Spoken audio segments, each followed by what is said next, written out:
एक developed economy की कोई स्पेसिफिक डेफिनेशन नहीं है, लेकिन आईएमएफ के कुछ फैक्टर्स हैं जिनके बेसिस पर किसी भी कंट्री को अंडर डेवलप्ड, डेवलपिंग या फिर डेवलप्ड कंट्रीज में काउंट किया जाता है। और ये फैक्टर्स हैं, number 1 GDP per capita at least about $20,000, number 2 advance and high tech industry, number 3 well function and fairly regulated market system, number 4 better opportunities, lifestyle and health care, और number 5 high score on human development index. इन्हीं factors के basis पर किसी भी economy को developed या developing economy consider किया जाता है। लेकिन आज की इस वीडियो में हम बात करेंगे वो क्या ऐसे पॉइंट्स हैं जो एक डेवलपिंग कंट्री को डेवलप्ड कंट्री बनने से रोक रहे हैं। एक कंट्री को डेवलपिंग कंट्री से डेवलप्ड कंट्री बनाने में काफी सारे फैक्टर्स इन्वॉल्व होते हैं, जैसे गवर्नमेंट पॉलिसीज और इंडस्ट्री, टेक्नोलॉजी एटसेट्रा। लेकिन एक फैक्टर है जो काफी ज्यादा इंपॉर्टेंट है और इसको काफी ज्यादा नेग्लेक्ट किया जाता है, और ये है ब्रेन ड्रेन। जब एक कंट्री की highly educated and productive population अपनी कंट्री में ओवर पॉपुलेशन, करप्शन, वायलेंस और लेस अपॉर्चुनिटीज की वजह से उसको छोड़ देती है और better opportunities, highly paying jobs और बेटर लाइफस्टाइल के लिए किसी डेवलप्ड कंट्री में माइग्रेट हो जाती है, तो इसे ब्रेन ड्रेन कहते हैं। और पिछले कुछ सालों में ये नंबर्स काफी ज्यादा बढ़े हैं। इंडिया में एक एवरेज इंजीनियर की सैलरी 8 लाख है, जो कि डॉलर्स में $10,000 से भी कम बैठती है। अब इंडियंस के अकॉर्डिंग तो ये एक डिसेंट सैलरी है, लेकिन एक डेवलप्ड कंट्री में उसी इंजीनियर को इससे 10 गुना ज्यादा सैलरी ऑफर होती है। और इंडिया जैसी किसी भी डेवलपिंग कंट्री के अगर एक स्किल्ड प्रोफेशनल को ये अपॉर्चुनिटी मिलती है कि वो एक डेवलप्ड कंट्री में मूव होकर अच्छी सैलरी पर काम करे, तो जाहिर सी बात है वो लोग यही चूज करेंगे, क्योंकि हर कोई ओवर पॉपुलेशन, पॉल्यूशन, वायलेंस जैसी चीजों से ऊपर उठ के एक अच्छी लाइफस्टाइल जीना चाहता है। एक कंट्री के अपने सबसे स्किल्ड और प्रोडक्टिव वर्कर्स के माइग्रेट होने से उसे काफी नुकसान होता है, क्योंकि ये वो पॉपुलेशन होती है जिसे इस कंट्री में रहकर यहां काम कर अपॉर्चुनिटीज क्रिएट करनी थी, जिससे उसकी अपनी गवर्नमेंट टैक्स और रेवेन्यू अर्न करती और इवेंचुअली वो पैसा कंट्री के डेवलपमेंट में ही काम आता। लेकिन अब ये वर्कर्स यही काम अपनी कंट्रीज के लिए ना कर किसी दूसरी डेवलप्ड कंट्री के लिए करेंगे, और वो कंट्री ऑलरेडी रिच से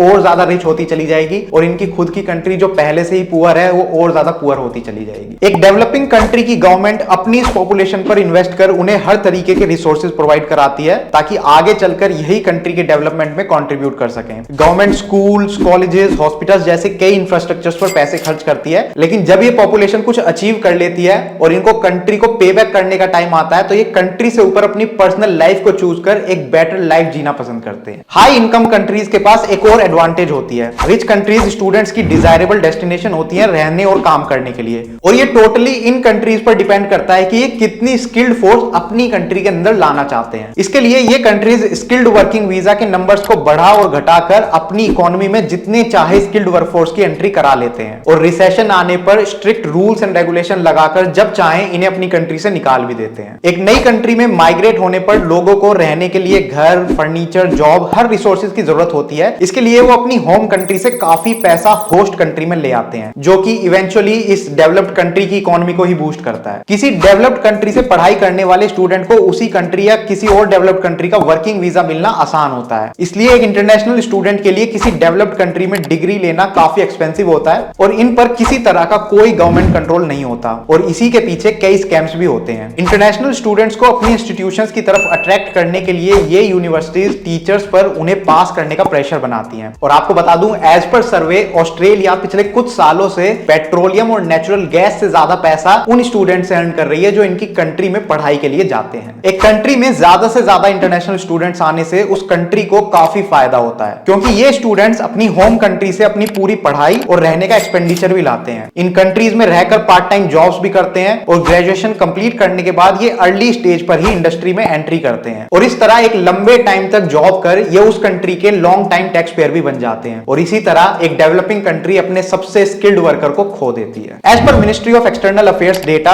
हर साल लगभग 7 से 8 लाख लोग बेटर अपॉर्चुनिटीज की तलाश में इंडिया से बाहर माइग्रेट हो जाते हैं, और करंटली 4 मिलियन से ज्यादा इंडियंस अमेरिका में रह रहे हैं। और एज पर अनदर सर्वे 2011 से 2022 के बीच लगभग 16 लाख से ज्यादा इंडियंस ने अपनी सिटीजनशिप गिव अप की है, और 2022 में ये नंबर्स थे 2,25,620, और आज यूएस में 12% साइंटिस्ट और 38% डॉक्टर्स इंडियंस हैं, और नासा के हर 10 साइंटिस्ट में से 4 साइंटिस्ट इंडियंस हैं। तो ये तो हो गया प्रॉब्लम से भरा हुआ एक पूरा टॉपिक, लेकिन अब बात कर लेते हैं इसका सॉल्यूशन क्या है। तो आज की डेट में किसी भी डेवलपिंग कंट्री के यूथ की जो डिजायर होती है वो डेवलप्ड कंट्री में मूव होने की इसलिए होती है क्योंकि वहां पर उनको पॉपुलेशन कम मिलती है, पॉल्यूशन कम मिलता है, वायलेंस और क्राइम कम है, और वहां पर करप्शन भी कम है, और लाइफस्टाइल काफी बेटर है। अगर यही सारी कंडीशंस एक डेवलपिंग कंट्री अपनी कंट्री में प्रोवाइड करनी शुरू कर दे तो काफी हाई चांसेस है कि डेवलपिंग कंट्रीज का यूथ डेवलप्ड कंट्रीज में मूव होना बंद कर देगा। ये एक छोटी सी वीडियो थी उस टॉपिक से रिलेटेड जिसके बारे में ज्यादा लोग बात नहीं करते, और कहीं ना कहीं ये इकोनॉमी से जुड़ा हुआ है, बिजनेस से जुड़ा हुआ है, इसलिए हमने अपने इस चैनल पर इस टॉपिक को कवर किया है। अगर आपको ये वीडियो पसंद आई है तो प्लीज इसको लाइक कीजिए और ज्यादा से ज्यादा लोगों तक शेयर कीजिए, और अगर आपको इस टाइप की वीडियोस देखना पसंद है तो हमारे चैनल को सब्सक्राइब कीजिए, क्योंकि हम इसी टाइप की वीडियोस बनाते हैं। Thank you for watching the video.